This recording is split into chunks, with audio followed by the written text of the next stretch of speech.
श्री कुचे नारायण तिलकचंद कुचे आमदार नारायण तिलकचंद कुचे.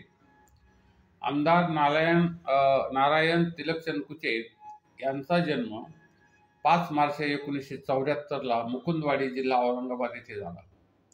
त्यांचं शिक्षण BA झालेलं असून त्यांना मराठी, हिंदी, इंग्रजी या भाषा येतात. त्यांच्या पत्नी श्रीमती शीतल या असून त्यांना एक मुलगा व एक मुलगी आहे. समाजकार्य व व्यवसाय यामध्ये राजकीय क्षेत्रामध्ये ते कार्यरत असतात. भारतीय जनता पक्षाच्या 102 बदनापूर अनुसूचित जाती जिल्हा जालना या मतदारसंघातून ते भारतीय जनता पक्षातर्फे 2019च्या निवडणुकीमध्ये निवडून आलेले आहेत. तसेच त्यांच्या यापूर्वीच्या कार्याची जर माहिती घेतली तर 2005 व 2010 व 2010 ते 2015 महानगरपालिका औरंगाबाद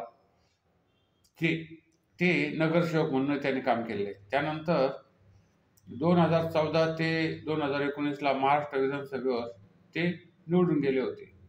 त्यानंतर 2016 ते 2017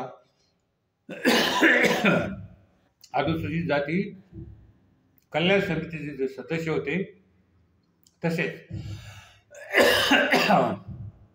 2017-2018 रोजगार हमी योजना समितीचे ते सदस्य होते. ऑक्टोबर 2019 मध्ये महाराष्ट्र विधानसभेवर त्यांची फेरनिवड झालेली आहे. त्यांना वाचन व लेखन करण्याचा छंद आहे. त्यांनी अमेरिका, इंग्लंड, UK, सिंगापूर इत्यादी देशाचाही अभ्यास दौरा केलेला आहे. त्यांचं राहण्याचं ठिकाण कुचे निवास, लक्ष्मीदेवी मंदिराजवळ, जुनी मुकुंदवाडी, औरंगाबाद येथे आहे. तसेच त्यांचं संपर्क कार्यालय कृषी विद्यालयासमोर, बदनापूर, जिल्हा जालना येथे आहे.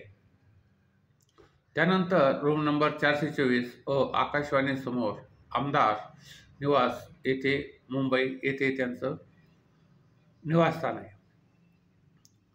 तर 2019च्या निवडणुकीमध्ये 102 बदनापूर अनुसूचित जाती या निवडणुकीमध्ये श्री नारायण तिलकचंद कुचे आमदार भारतीय जनता पक्षाचे यांना 1,05,312 इतके मत मिळाले आणि एकूण मतदान झालं होतं 2,11,577.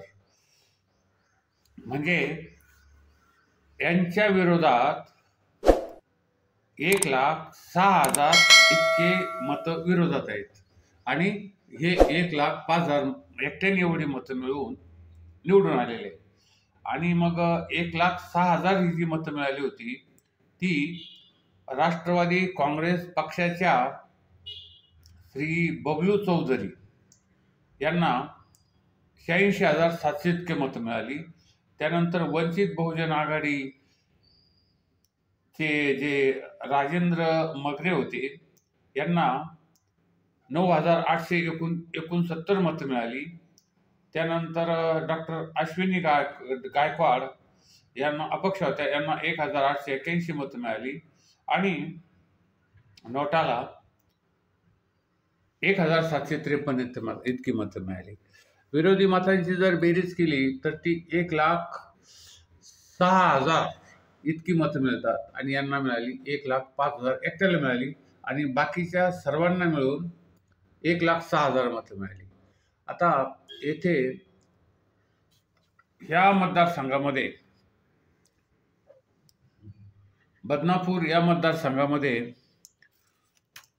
नारायण कुचे भाजपचे हे सहज निवडून येण्याची शक्यता आहे.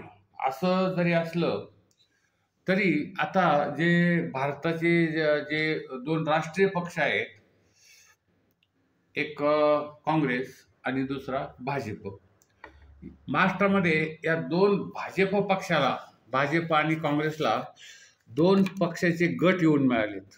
हा एक महत्त्वाचा यामध्ये महत्त्वाचा मुद्दा आहे की भाजप हा एकटा नाही लढणार, तर त्याच्याबरोबर राष्ट्रवादी काँग्रेस पक्षाचा एक गट आहे आणि तसेच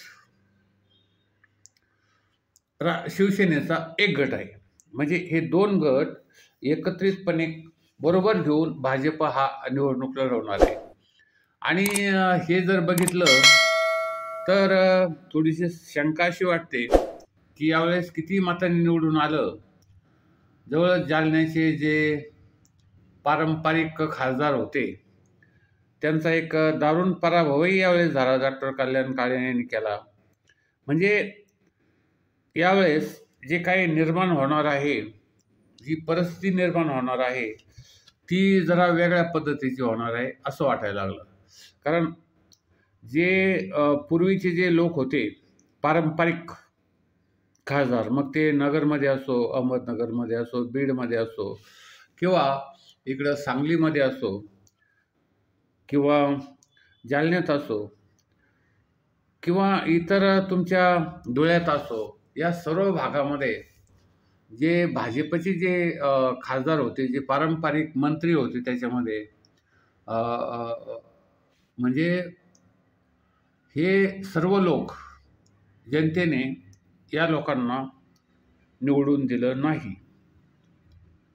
मग दिंडोरी मतदारसंघाच्या डॉक्टर भारती पवार आहेत, धुळ्याचे सुभाष भामरे आहेत, किंवा जालन्याचे आपले रावसाहेब दानवे आहेत, नगरचे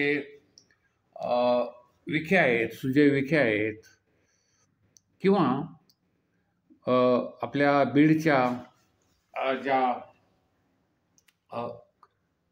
भाजपच्या खासदार होत्या त्याही यामध्ये पराभूत झालेल्या आहेत.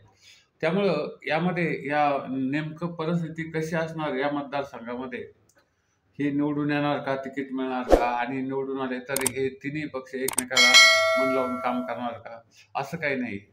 तर महाराष्ट्रामध्ये कधीही झाली नव्हती अशी एक परिस्थिती यामध्ये निवडून या 2024च्या निवडणुकीमध्ये, ज्या 2 महिन्यावर आलेल्या आहेत या निवडणुकीमध्ये झालेली आहे.